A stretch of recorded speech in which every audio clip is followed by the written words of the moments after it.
నాగాల్యాండ్, మణిపూర్ రాష్ట్రాల్లో మరి ఒక సంవత్సరం క్రితం అక్కడ ఉన్నటువంటి క్రైస్తవులను ఊతకోత వస్తే అక్కడ కనీసం మన భారతదేశంలో ఒక భాగాలైనటువంటి నాగాల్యాండ్, మణిపూర్ రాష్ట్రాలైతే కనీసం కన్నెత్తి చూడకుండా పేపర్ అంటే పత్రిక ప్రకటన కూడా లేనటువంటి ఈ నరేంద్ర మోడీ ఈరోజు మరి యోగా దినోత్సవం అని చెప్పి విశాఖపట్నం రావటం సిగ్గుచేట కాదా?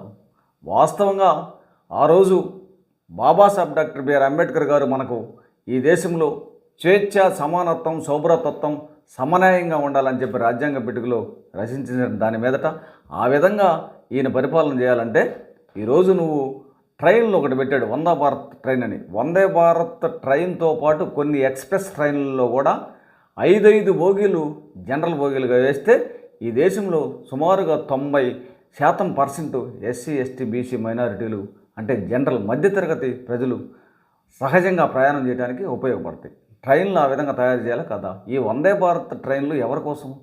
కేవలం 10% ఉన్నటువంటి ధనికులు, భూస్వాములు, కార్పొరేట్ శక్తులు ప్రయాణం చేయడానికేగా.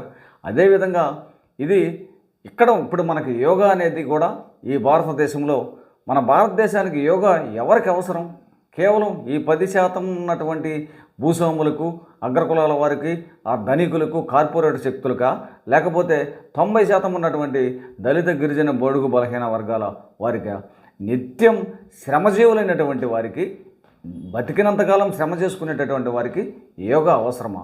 ఈ యోగా అసలు వాస్తవంగా యోగా మన దేశానికి అవసరమా? లక్షల కోట్లు ఖర్చు పెట్టి యోగా ప్రదక్షిణలు చేయటం సమంజసమేనా? కాబట్టి ఈ యొక్క నరేంద్ర మోడీ ఈ దేశంలో ఉన్నటువంటి ప్రజలను మతాల మధ్య, కులాల మధ్య మరి తారతమ్యాలు చూపిస్తూ ఈ యోగాని పక్కదారి పట్టిస్తున్నాడు. మరి అంతేకాకుండా నిన్న ఛత్తీస్గఢ్ అడవుల్లో ఆపరేషన్ కగార్ను నిలిపివేయాలని చెప్పి ఎన్నో ధర్నాలు, హింసాత్మక సంఘటనలకు ప్రేరేపిస్తారు. అది సబబేనా? మన దేశంలో హింస ప్రేరేపించడం సబబేనా? రాజ్యాంగం ప్రకారం ఏవైనా శాంతి చర్చల ద్వారా పనులు అవుతాయి, కానీ హింసాత్మక ఘటనల ద్వారా మనకు పనులు అవుతాయా? మీరే చెప్పండి.